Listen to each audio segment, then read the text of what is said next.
Hello mga kakusina, good morning. Nandito na naman ako. Ngayon pala gagawa ako ng cucumber salad. So ito na yung cucumber, na slice na yan siya. Tapos yung sauce niya, 3 tablespoon na sour cream.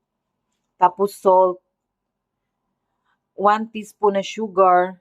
Tapos yung shabat or dill. Tapos yung vinegar natin siya, red vinegar, 3 tablespoon. So, una, i-mix muna natin yung mga ingredients bago natin ilagay yung cucumber. So, ilagay natin ang ating vinegar.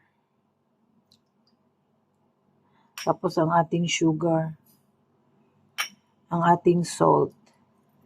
I-mix muna natin yan siya bago natin ilagay ang ating sour cream.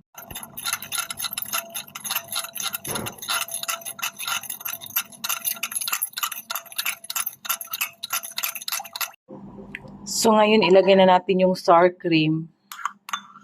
Last na yung cucumber. I-mix muna natin to.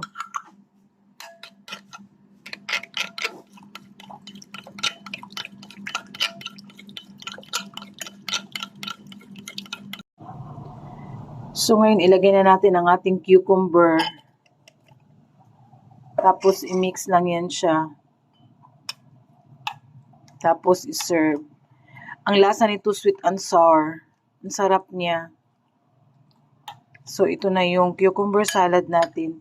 Tapos, yung dill or shabat.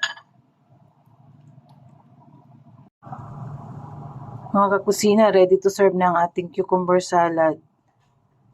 Salamat, sa sunod ulit.